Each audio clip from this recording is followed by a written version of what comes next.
Price Lord. தேவனுடைய நாமம் மகிமைப்படுவதாக. இந்த நாளிலும் ஆண்டவருடைய வார்த்தையை நாம் தியானிக்க போகிறோம். யாத்திராகமத்தின் புஸ்தகம் 20வது அதிகாரம் அதனுடைய 24வது வசனத்தின் பிற்பகுதி. யாத்திராகமம் 20:24. நான் என் நாமத்தை பிரஸ்தாபப்படுத்தும் எந்த ஸ்தானத்திலும் உன்னிடத்தில் வந்து உன்னை ஆசீர்வதிப்பேன். மீண்டும் வாசிக்கிறேன். நான் என் நாமத்தை பிரஸ்தாபப்படுத்தும் எந்த ஸ்தானத்திலும் உன்னிடத்தில் வந்து உன்னை ஆசீர்வதிப்பேன். ஆண்டவர் இஸ்ரவேல் ஜனங்களுக்கு கட்டளைகள் கொடுக்கிறார், கற்பனைகளை கொடுக்கிறார்.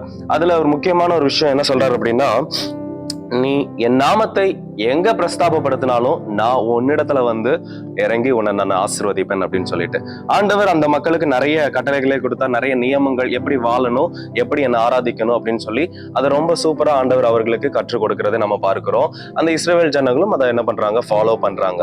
ஆண்டவர் அழகா சொல்றாரு, என்ன அப்படின்னா, எனக்காக இப்படிப்பட்ட ஒரு கூடாரத்தை கட்டணும், ஆசரிப்பு கூடாரம், அது இப்படி இருக்கணும், இப்படியான காரியங்கள். அந்த இடத்துல நீ என்னை பிரஸ்தாபப்படுத்தும் பொழுது, என்னை நீ வழிபடும் பொழுது நான் உன்னை நிச்சயமா ஆசீர்வதிப்பேன்.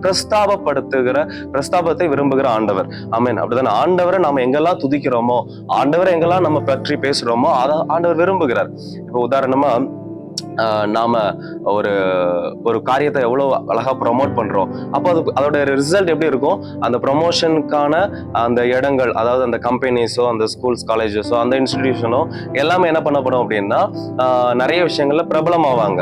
ஆனா ஆண்டவர் என்ன சொல்றாரு அப்படின்னா, நீ என்ன பிரஸ்தாபப்படுத்தின அப்படின்னா உன்னை அப்படியே விடுறது இல்ல, நான் உன்னை இறங்கி வந்து நான் என்ன பண்ணுவேன், உன்னை ஆசீர்வதிப்பேன். ரீசெண்டா நான் கேட்ட ஒரு சம்பவம் என்ன ரொம்ப கஷ்டப்படுத்துச்சு. என்ன அப்படின்னா, ஒரு பையன் ஸ்கூலுக்கு அவங்க அப்பாவை கூட்டு வர சொல்லியிருக்கிறாங்க. மேம், ஸ்கூலோட மிஸ் வந்து அவங்க அப்பாவை கூட்டு வர சொல்லியிருக்கிறாங்க ஒரு சில காரணங்கள்னால. அப்போ அவன் என்ன பண்ணியிருக்கிறான், தன்னுடைய அப்பாவை கூட்டு போகாம இன்னொருத்தரை கூட்டு போய் இவர் தான் எங்க அப்பா அப்படின்னு சொல்லி பேசி முடிச்சு எல்லாம் வந்தாச்சு. அதை என்கிட்ட அவன் சொல்லிட்டு இருக்கும்போது எனக்கு அது ரொம்ப கஷ்டமா இருந்துச்சு. ஏன் நீ உங்க அப்பாவை கூட்டு போல, எதனால உங்க அப்பா அவனை திட்டுவார், அடிப்பார் அப்படின்னு சொல்லியா? இல்ல, அவன் சொன்னா என்ன தெரியுமா சொன்னா, எங்க அப்பா பாக்குறதுக்கு நல்லா இருக்க மாட்டாங்க, அவங்க கஷ்டப்பட்டு வேலை பாக்குறாங்க, அந்த ட்ரெஸ்ஸஸ் தான் போட்டிருப்பாங்க, ரொம்ப சுமாரா எளிமையா இருப்பாங்க, அவங்கள ஸ்கூலுக்கு கூட்டு போனா மற்ற பசங்க பிள்ளைங்க முன்னாடி எனக்கு கொஞ்சம் கஷ்டமா இருக்கும், என்னுடைய இமேஜ் டேமேஜ் ஆகும், அந்த கான்செப்ட்ல அவன் சொன்னான். அப்போ அதை கேட்கும்போது எனக்கு கஷ்டமா இருந்துச்சு. அப்போ தன்னுடைய சொந்த அப்பாவையே அடையாளப்படுத்த முடியாத சூழ்நிலைகள்ல மனிதர்கள் வாழ்ந்து கொண்டு இருக்கிறாங்க. அப்போ அது எவ்வளவு வேதனைக்குரியதான ஒரு காரியம். நம்மளுடைய ஆண்டவராகிய இயேசு கிறிஸ்து நம்மளிடத்துல விரும்புகிற ஒரு விஷயம் என்னன்னா, நாம ஆண்டவருடைய பிள்ளை அப்படிங்கிறத அடையாளப்படுத்த விரும்புகிறார். அப்படிதானே? என் நாமத்தின் நிமித்தம் ஆண்டவர் நிறைய சொல்ற, இன் மை நேம் ஷேக், என்னுடைய நாமத்தின் நிமித்தம் நீ இதை செஞ்சன்னா, என்னால நீ இதை செஞ்ச அப்படின்னா ஆண்டவர் நம்ம ஆசீர்வதிக்க விரும்புகிறார். பல நேரங்கள்ல சிலர் வந்து நமக்காக செய்வாங்க, உங்களுக்காக தான் இதை நான் செஞ்சேன், உங்களுக்காக இதை செஞ்சேன், உங்களுக்காக இதை சமைச்சு கொண்டு வந்தேன், உங்களுக்கு இது பிடிக்கும்னு வாங்கினேன், உங்களுக்கு இந்த ட்ரெஸ் கரெக்டா இருக்குன்னு வாங்கினேன் அப்படின்னு நிறைய பேர் நமக்கு கொடுக்கும்போது ரொம்ப சந்தோஷமா இருக்கும். எனக்காகவா இதை பண்றீங்க அப்படின்னு. அதே போல ஆண்டவரை பிரஸ்தாபப்படுத்துறத, ஆண்டவரை முன்னிலைப்படுத்துறத தேவன் ரொம்ப விரும்புகிறார். நம்ம படிக்கிற ஸ்கூல்ல, காலேஜஸ்ல, ஒர்க் பண்ற இடங்கள்ல, சர்ச்ல நம்ம ஆண்டவருடைய பிள்ளை, நான் தேவனுடைய பிள்ளை அப்படிங்கிறத அடையாளப்படுத்த வேண்டும். அவர் என்னுடைய தேவன், என் தகப்பன் அப்படிங்கிறத நாம அடையாளப்படுத்த வேண்டும். அது அவர் விரும்புகிறார். அதுக்கு ஒரு நாளும் நாம கூச்சப்படவே கூடாது, நாம அதற்கு ஒரு நாளும் தயங்கவே கூடாது. அப்படி தயங்கும் போது ஆண்டவர் வேதனைப்படுவார்.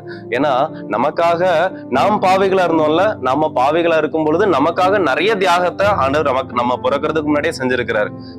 நாம் பாவிகளா இருக்கையிலே கிறிஸ்து நமக்காக மரித்ததினால் அப்படின்னு சொல்லப்பட்டிருக்கு. அப்போ நாம யூஸ்லெஸ்ஸா இருக்கும் போது ஆண்டவர், இது ஏன் பிள்ளை, இது என்னுடைய மக அப்படின்னு சொல்லி ஆண்டவர் உரிமை கொண்டாடி இருக்கிறாரு. இப்போ நிறைய நேரங்கள்ல நிறைய பேருக்கு என்னன்னா, நான் ஆண்டவருடைய பிள்ளை, நான் சர்ச்சுக்கு போறவன், நான் இயேசுடைய பிள்ளை அப்படின்னு சொல்லி மற்றவர்களுக்கு சொல்றதுல கூச்சப்படுறாங்க. அப்படி சொன்னோம் அப்படின்னா என்னை வந்து ஒரு ஸ்டாம்ப் குத்தி என்னை வந்து ஓரமா வச்சிருவாங்க அப்படின்னு சொல்லி ஒரு தயக்கம். நான் சொல்றேன், ஒரு நாளும் ஆண்டவர் நீங்க ஆண்டவருடைய பிள்ளை, நீங்க சர்ச்சுக்கு போறவங்க, நான் ஊழியம் பண்றேன் அப்படின்னு சொல்றத ஒரு நாள் தயங்கவே கூடாது. ஏன்னா அவர் நம்முடைய அப்பா, எல்லாவற்றுக்கு மேல அவர் நம்முடைய அப்பா. அப்படிதானே? ஒரு நாளும் ஆண்டவருடைய நாமத்தை பிரஸ்தாபப்படுத்த தயங்காதீங்க. அப்படி நீங்க ஆண்டவருடைய நாமத்தை பிரஸ்தாபப்படுத்தும் பொழுது அவர் சொல்றார், நான் உன்னிடத்தில் வந்து உன்னை ஆசீர்வதிப்பேன். அவர் நிச்சயம் நம்மை ஆசீர்வதிப்பார். கலங்காதீங்க, சோர்ந்து போகாதீங்க, தைரியமா இருங்க. அவருடைய நாமத்தை பிரஸ்தாபப்படுத்தும் பொழுது தேவன் நிச்சயம் நம்மை ஆசீர்வதிக்க தேவனா இருக்கிறார். Thank you. God bless you. Have a nice day.